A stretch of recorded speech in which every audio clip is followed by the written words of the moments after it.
Okay, I think we are live here. And I've been gone for a couple weeks, and I knew that the Kamen America Volume 9 in action figure campaign was closing out today. And I was like, I got to make time in my schedule to make sure I at least get something out there and let people know if they have not backed the campaign by Tim and Mark that, hey, you got 6 hours to go on Kickstarter and on Indiegogo. I believe it's in demand for a little bit. So, yeah, I don't know if they changed the rules or I can't even remember how that works with if it's just allowed to be in demand for, well, I guess, yeah, no, I guess there are campaigns out there that leave them in demand for in insane amount of time. But anyway, I guess you could still back probably certain tiers on the Indiegogo. But yeah, as far as the Kickstarter campaign, it's got 6 hours to go. So might want to check that out. So last time I checked, this is rough estimates. The Kickstarter campaign had, this was earlier today, 2,309 backers. Now it's at 2,314. 144,731 pledge last time I checked. Now it's sitting at 145.24, and then on Indiegogo it was at 373 backers. Don't know what it's at right now. With 22,534, 30, I don't know, something like that. Where let's see, let's go. Let's get exact. Why not? Blah, blah, blah. Oh, I went with the earlier 22,539 cumulative total here. Last time I checked, again 2,682 backers and $167,270. So sure that will go up in the next 6 hours or whatever it is. So congratulations to Tim and Mark. Very cool, very cool.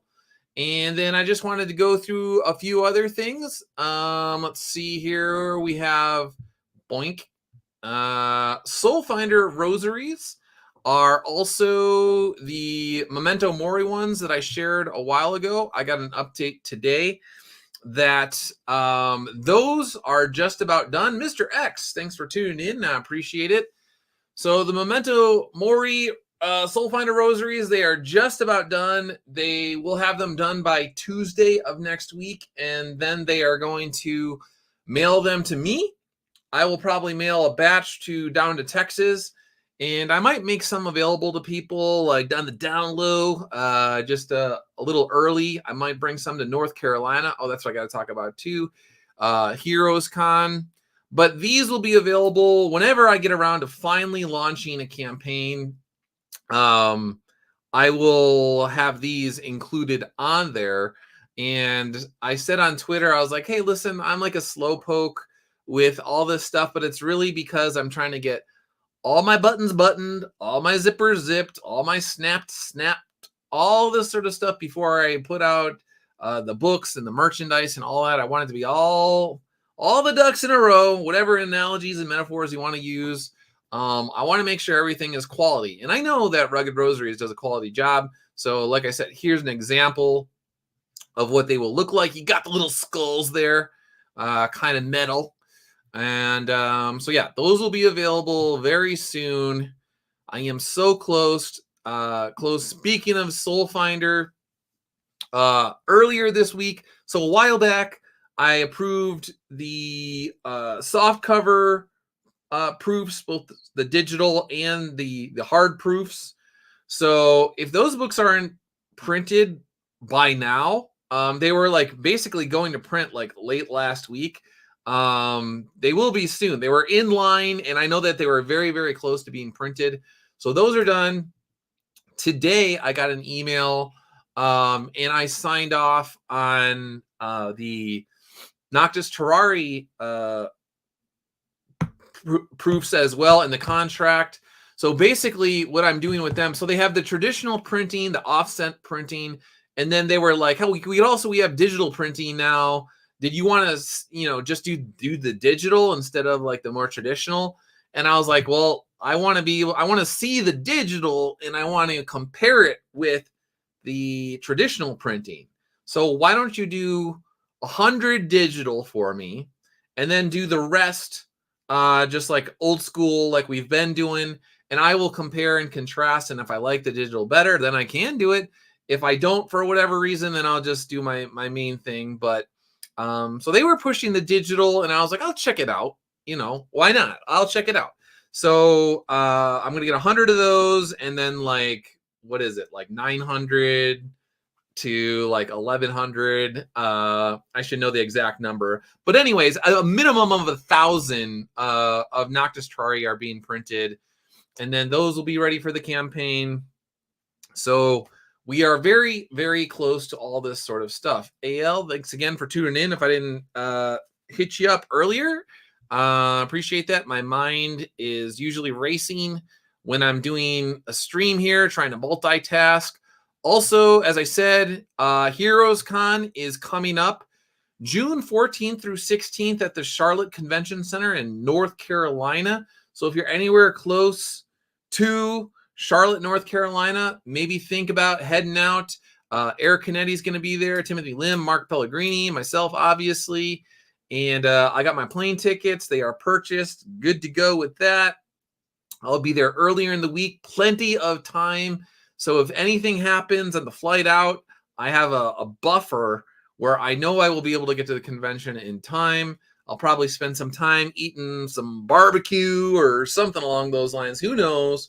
And then once Tim and Mark get there, and Eric, I'm sure we'll find a good place to eat and hang out and talk about comics and all of that.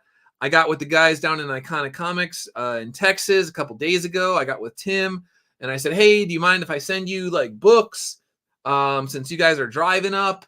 And that will save me from having to pay like a buttload of money because, all the weight, if you go over 50 pounds or whatever it is, then they start charging you like $100. I don't know. They charge you a lot of money if you go over a certain weight limit. So I was like, hey, do you mind if I just ship these to you?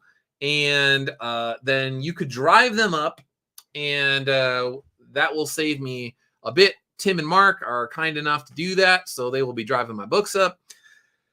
Good to go. So again, looking forward to the convention, the first of the year. Books should be done soon. That's cool. And speaking of books, hot off the press, I got the latest edition of the Word on Fire Bible the other day.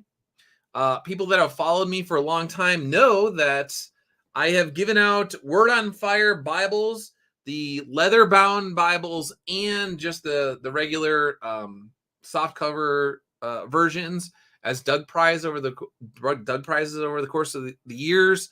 I plan on doing that again, but I need to see what my finances are like after I pay for the rosaries, after I pay for the hardcovers, and after I pay for the soft covers, because I'm doing that all up front before I do any sort of campaigns.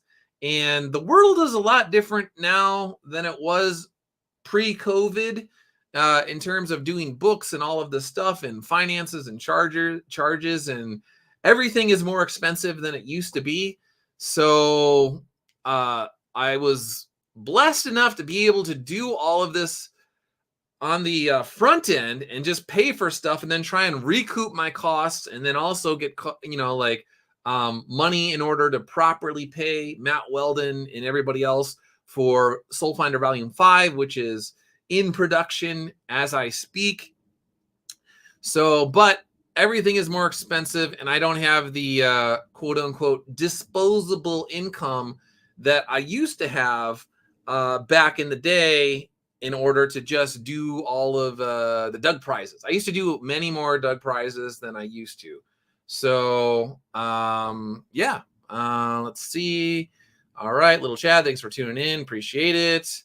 But yeah, the Word on Fire Bible, if you're not familiar with it, it's got all sorts. Obviously, it has the Bible, but then also what they do is they have this classical artwork that they mix in there with it that's related to various passages. And then they have quote unquote expert commentary from intellectual giants and doctors of the church, past and present. And so you can see what, all of these people that spent their lives studying the Bible and studying theology and Christianity and all this kind of stuff, how they um, pieced everything together and made sense of it and all sorts of stuff. So it's really cool. As Bishop Barron has said, it's basically a quote unquote cathedral in print, and it really is. So it's really cool. There's all sorts of, I am a big fan of the Word on Fire Bible. Great stuff. So got that. And is there anything else off the top of my head I want to talk about? Blah, blah, blah. We got the Rugged Rosaries, got Heroes Convention, got Kamen America, got Word on Fire Bible. All right. So now I could get into political stuff. Maybe I will, maybe I won't. The homeless guy who punched Steve Buscemi, he was, they caught him. And now he's got 50,000 bail, and he's got to post bail and all this kind of stuff. I could get into some of that stuff, but my main point was if you know anything about New York City these days, they are just letting people out left and right. Even essentially violent criminals, they find ways to just like, whoop, whoop, yeah, we don't care. Yeah, whatever, man. Yeah. Oh, we're sorry. Something must have caused you to do this awful thing to somebody. And we'll come back when your court date. Don't worry about it. Blah, blah, blah. No, but if it's a celebrity, if it's Steve Buscemi, who, again, I'm glad they caught the guy. I feel bad for Steve Buscemi. I heard he's a really nice guy. People know that he was a fireman years ago in New York City. And then after 9/11, he volunteered, went back to Ground Zero to help out. Steve Buscemi, in terms of giving back to his community and all of that, seems like a really great guy. Really sad that this happened to him, but very interesting that in New York City, if you want some sort of semblance of justice, you got to be a celebrity. That's what it appears, that they only care if it gets enough negative attention on a national or international scale. Then suddenly it's a priority. We got to find this guy. We got to make this guy literally pay the homeless guy because he obviously can't, so he won't be able to go out on bail. So very interesting how all of that works in New York City. Lorenzo, thanks for tuning in. I really appreciate it. I can't stay but stop to say hi and upvote the stream. Thanks, man. It'll be up for quite some time into the future, so check it out whenever you get a chance. AL, I'm in New York. They really don't care to enforce the law. Yeah, I have relatives that live in the area, and I know that they have changed the laws over the years. They've made them incredibly lax, and it's not the same New York City. When I was a kid, I would go to Yankee games with my family. My mom grew up in the New York City area when she was a kid. My dad's from Pennsylvania. My mom is a huge Yankees fan. Don't hate me because of my mom's baseball team or whatever. So I grew up, I love Don Mattingly, and we would go to the Yankee games. Got to see Donnie play, Donnie baseball, and it was a great time. And I was going there also during the Giuliani days when Giuliani cleaned up the city, and it was interesting. Now, there was still riffraff around New York City, but it wasn't what it is today. That's for sure. And I lived in the New York City area for a while. I'm losing track of time now. But anyway, when I worked at the Washington Times, well, I lived in Washington, D.C. for about a decade. But then for 4 years, I lived in the New York City. I lived just outside New York City. And again, many, many, many changes since the Giuliani days. We'll just put it that way. Miss Martin Muses, thanks for tuning in. Appreciate it. Let's see. AL, celebrity, or how to embarrass those higher ups. Yeah, that sort of thing. So, very interesting. All right. So the only other thing I want to talk about briefly, this is the story that will not end. It's very tedious. I want to apologize to you, but I want to bring it up because I was silent about this sort of stuff for years, but I want people to know what's going on. So, because sometimes there's not crossover between YouTube and Twitter and all of this sort of stuff. So I just want you to know what's going on. So once again, our boy Comicsgate Drama, which I firmly believe for multiple reasons that this is the comic book hut, using a new account to rebrand himself. He said months ago that he wanted to be an objective observer of Comicsgate and on his normal YouTube channel. And then right around the same time, this Twitter account popped up, and it was the objective, observer of Comicsgate and all this sort of stuff. He gets really mad if anybody brings up the Hut stuff. He blocks them immediately. He threatens to block them. He says, oh, you're lucky I'm not blocking you. I'm giving you a warning, just like the Hut used to do back in the day. So very, very, he's obsessed. He keeps coming back. So here's what keeps happening. And again, I have a few points I want to make here.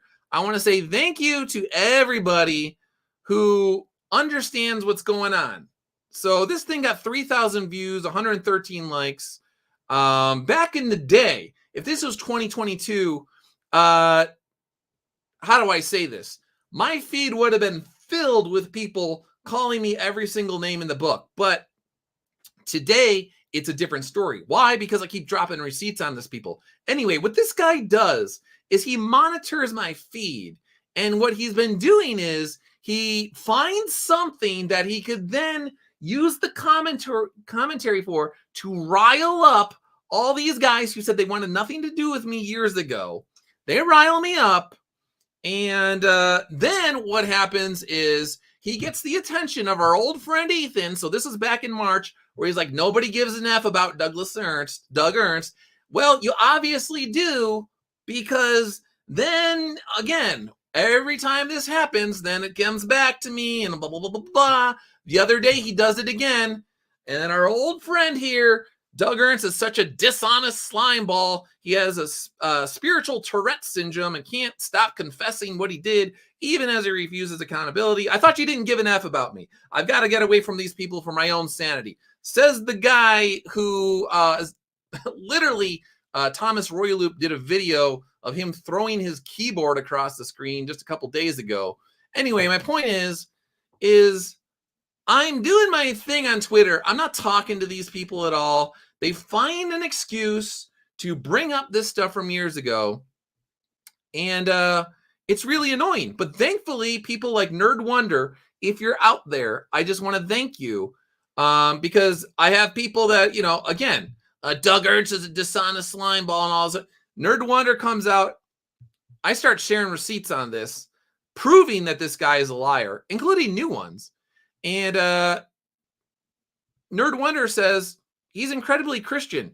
Those DMs that he shared between you two when his this is a comic book cut, his mom died. She says that's the kind of stuff that he sent to me when my father grew ill.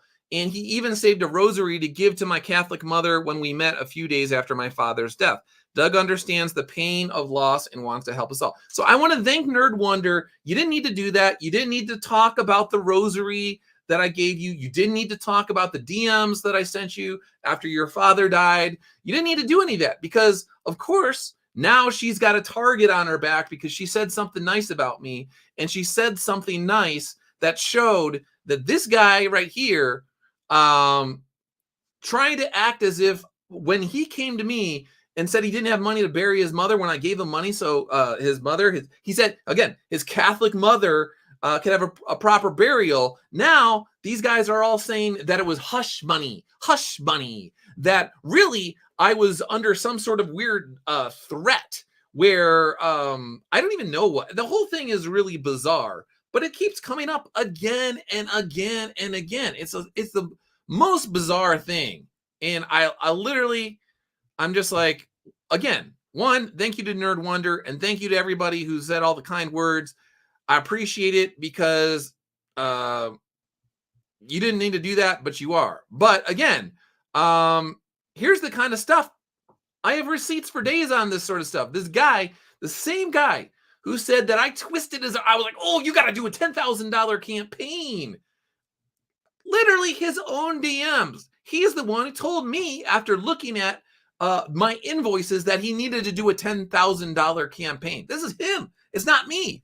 So I keep proving that this guy is just a straight up liar again and again and again. This guy, Doug Ernst, putting words in my mouth. Here's another one.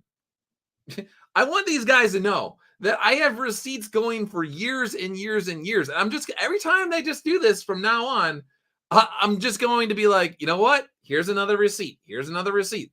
This is Comic Book Hut back in the day. Like I've been saying, CG is a made up word, and they that they rally around, and if you remove the name, it's Ethan's Gay Biker Club.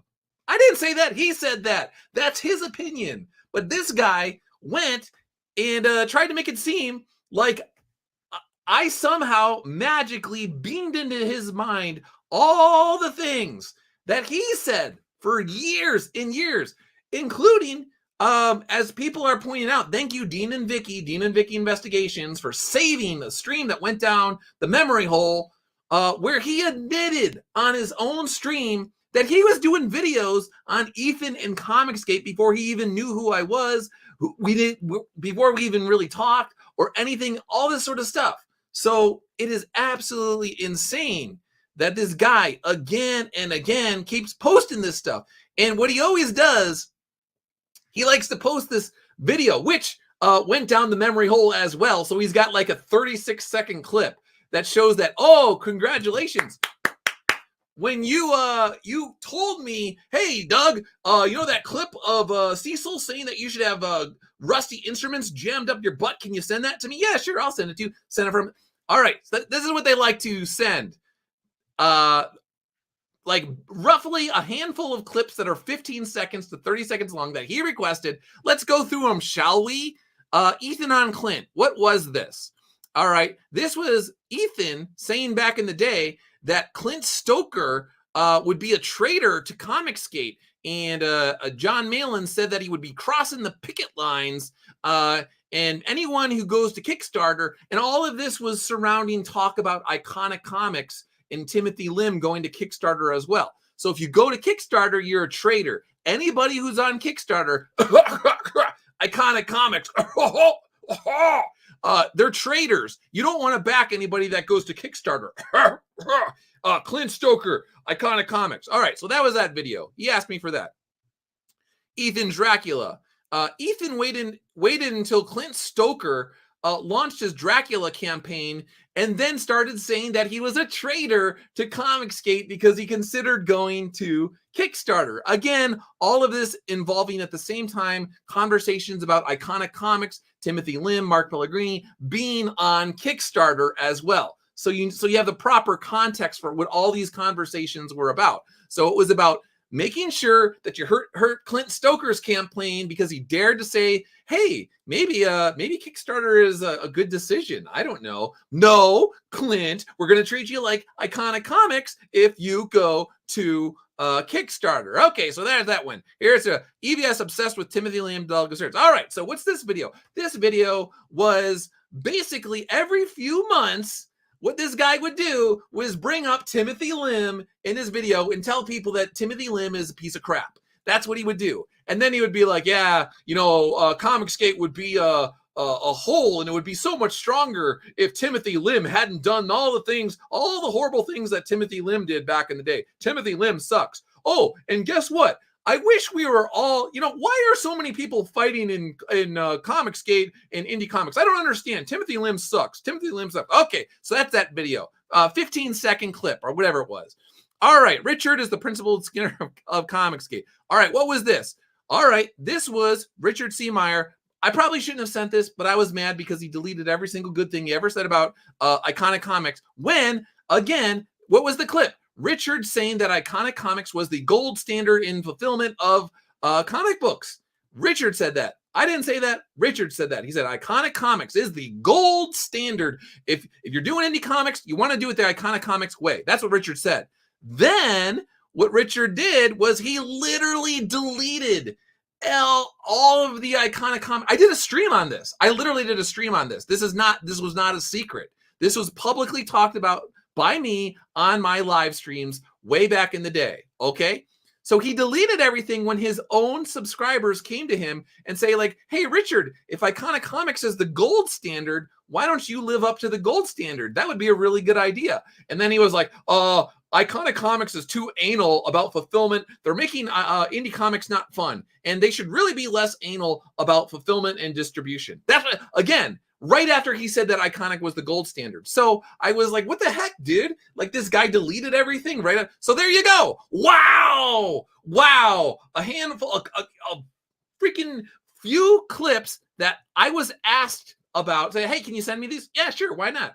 It's literally about Iconic Comics. It's literally about me. It's literally about Tim. It's literally about Mark. And it's people that are basically taking a giant dump on me, Tim, Mark, and Iconic Comics. I don't care. And it's public. It was all public material. It's not like some like secretly obtained information that it was literally like public. And half the time it was like less than 24 hours after it was live. It was like, hey, this stream just came out. Can you send me the 15-second clip? Did you see that? Did you even see it? And I was like, yeah, of course I saw it, because every time someone takes a crap on Tim or me or Mark on Iconic Comics, I get a link to it because they have thousands of viewers. And then out of those thousands, let's say 5% or 2% or even 1%, if it's thousands of people, they ask me about it and they send me the link. So of course I have the link. Okay, yeah. So there you go. Yay! What a great conspiracy. But like I said, I don't care. But what this guy didn't send people, this is what he didn't do. So he talked about me emailing him. He didn't want to talk about the resume help that I sent him that actually got him a call back after years of silence, and from what I heard, an actual job. So let's see. Hut, here's another version of your resume that you can compare with your existing resume in Google Drive. I have a saved version beneath your own in the drive, yada, yada, yada, blah, blah, blah. Anyway, I hope you find something useful and you can compare versions. So let's go back to the Wayback Machine. Let's see. Okay, guy comes to me when his mom died, said he didn't have money to properly bury his mother. I did what my faith demands of me, and I helped him as much as I could. Actually, I probably should have helped him even more than I did, but I had the means to help him, so I helped him. Okay, boom. He asked me to read his script and give him feedback. I did that. I gave him feedback. I spent hours of my time critiquing the guy's script. Boom. Did that. And then there's the resume thing. Now there's the resumes thing. So professionally, I helped him with his resume. Creatively, I helped him with his book. And I gave him all the invoices to my printer so we could do the math on that. And then personally, I helped him with his mom's funeral. Professionally, personally, and creatively. 3 ways I helped this guy. It was never enough. It just keeps demanding more and more and more and more. And the second I didn't do what this guy wanted, then I was like the devil incarnate. And he went around saying that the money that I sent him for his mom's funeral was demonic. And then he said he didn't want it. He was going to send it back. Well, guess what? It's years later. I never received my demonic money back. I don't care. I'm just making a point that if you say my money is demonic and you're going to give it back and you don't, and then you continue to basically try and haunt me for years and years and beat me over the head with this sort of stuff, I'm eventually going to fight back. Here's another one. A letter, March 14th, 2021. When I had to take my mom to the hospital in 2019, I vaguely mentioned it in a video, and you were the only one who asked about it. That's the comic book cut, March 14th, 2021. So this guy on his stream mentions that he had to, in a vague manner, that he had to take his mom to the hospital. She was ill, and I was the only person to ask him about it. Okay, again and again. But now the public story is, because he's mad because his book failed, that I had some weird conspiracy and was doing all this stuff, and I scripted videos for him, even though he was making the exact same videos before I even met him, before I even talked to him, exactly that. And he asked me for a few clips over a handful of 3 years out of literally thousands of inquiries to my business account. 24, 25 times I sent him a reply of his request. And as I was telling someone the other day, A lot of those were doubles and triples, like baseball cards. Like it was like, hey, remember that clip where they said you should be raped? Can you send me that again? Okay, yeah, sure. Hey, it's like months later. Hey, can you send me that again? Yeah, I don't know what I did with it. Okay, yeah, blah, blah, blah. So out of the 25 emails or whatever it was, it's really more like 15 out of 3 years and thousands and thousands and thousands of emails sent to me over that time period. Again, thank you to everybody who has finally seen through all these lies. Thank you to Nerd Wonder for the kind words. I appreciate it. And I just want this guy to know I have receipts up the wazoo for 3 years worth of receipts showing that this is the guy who believed in his heart that Comicsgate was, quote, Ethan's gay biker club. That's not me. That's you. Ethan's gay biker club. So don't try and say I put those words in your mouth. That was your stance. And I'm sorry that you feel bad that your book campaign imploded and now you want to reinvent yourself as something else so maybe you could sell your book in the future or whatever you want to do. I don't know.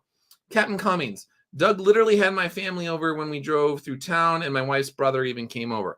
Good times, very good times. Gotta say, Captain Cummings.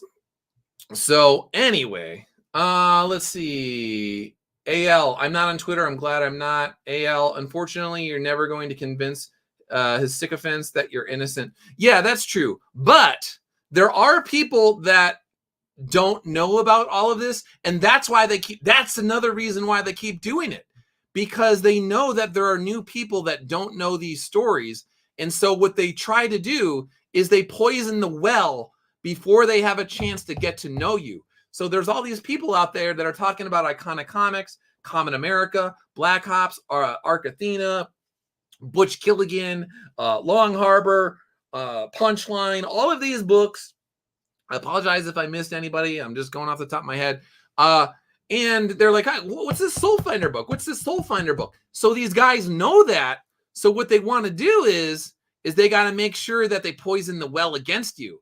And so they try and beat you to the punch and they'll be like, oh no, you want to look into that Doug Ernst guy. You don't want to look into those iconic comics guys because they paid $1,000 for videos that like 15 people watched and all this sort of stuff. Never mentioning that, no, actually it was money for a funeral and somebody was essentially trying to exploit my own faith. In hindsight, that's what it appears to me, is somebody was exploiting my faith. They knew that as a practicing Catholic, if they came to me, said they didn't have money, if I was truly practicing Catholic, I would try and help this person in some way. He didn't know the money amount, but he knew if he went to me, because he knew me well enough to know that, okay, if I go to this guy, I tell him I don't have money, the money will be coming my way. If he practices what he preaches, if he truly believes in the faith that he talks about behind the scenes and publicly, I will get some sort of money. So that's what he did. In hindsight, that's what it definitely appears that he was the one that was trying to exploit my faith and I was not trying to exploit him. So yeah, the $1,000 for videos doesn't make any sense at all. It's so weird. It is really bizarre.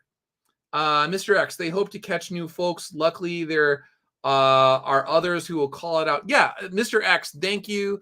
Again, Nerd Wonder. That is the thing that I wanted to draw attention to, is that I am so thankful for all the people that are shining a giant spotlight on what they are trying to do. So AL, I watched in real time on a stream them twisting people's words and not working themselves up over nothing. Yeah. And the other thing that is really making them mad lately is here's what the issue is. Well, one, they know that I'm coming out with another book soon. So that's one. But two, the other thing is they know that I have called this out when it comes to what they're doing to Eric July. So they have been going after Eric July again and again and again and again with, I might say, some of the stuff that these guys are saying is just straight up racist.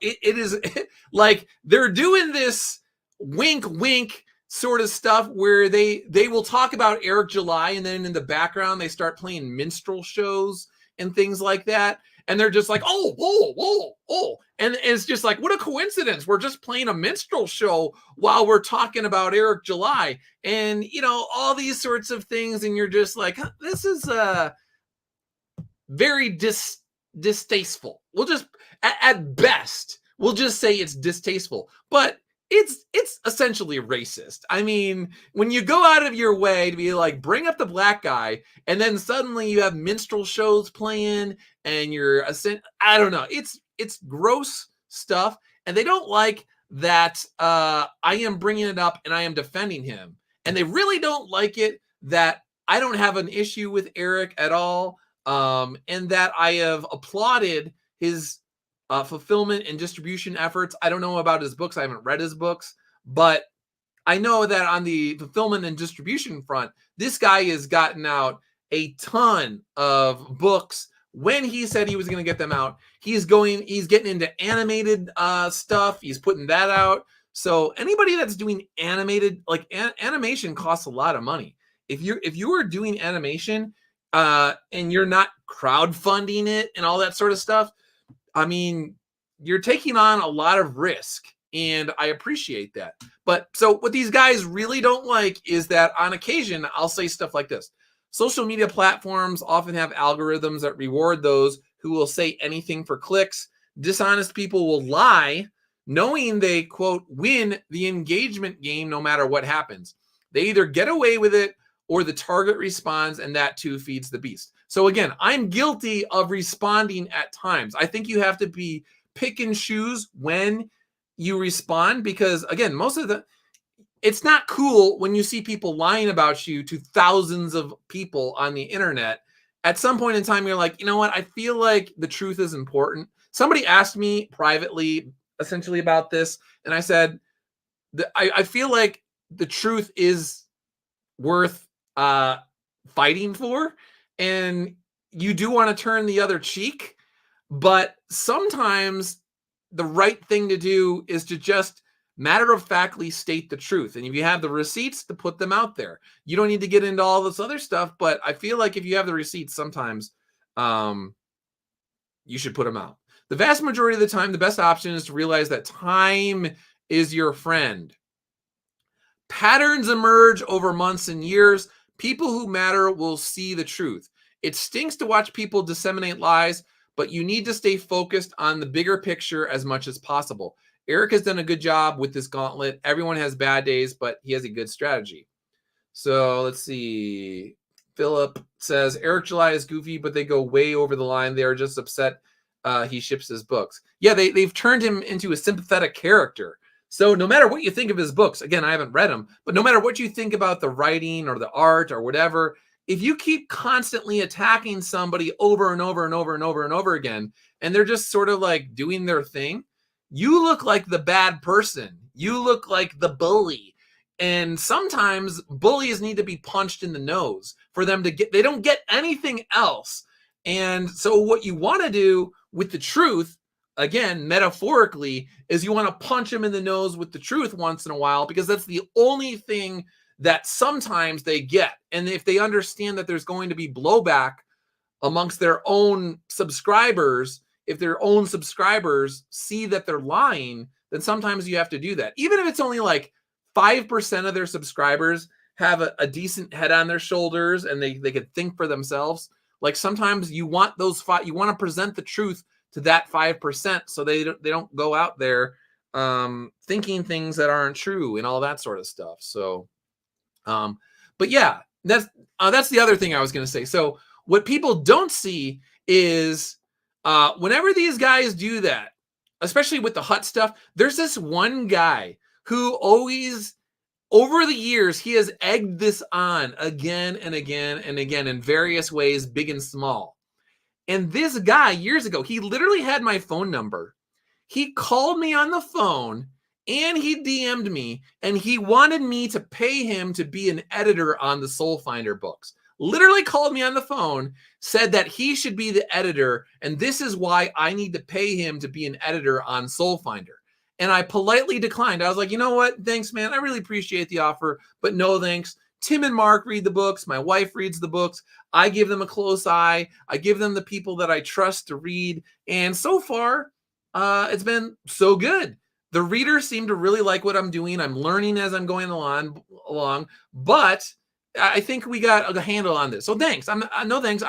If I ever need you in the future, I'll have you under consideration. But no thanks. I'm not going to pay you to edit my books. Okay. So this guy, ever since this Hut stuff came out, he will find a way to try and privately talk to my friends, DM them, poison the well against me when Comic Book Hut, as comic book drama, is doing this stuff. He finds little ways to boop, boop, boop, to egg it on and all this sort of stuff. He couldn't call me on the phone when lies were said about me, but he could call me on the phone when he wanted me to pay him money to edit my books. So these are the things that people don't see. There's a lot of these two-faced, weaselly snake people in independent comics, and then I'm in a position where, like, do I call this guy out? I would love to call this guy out. No, you know what?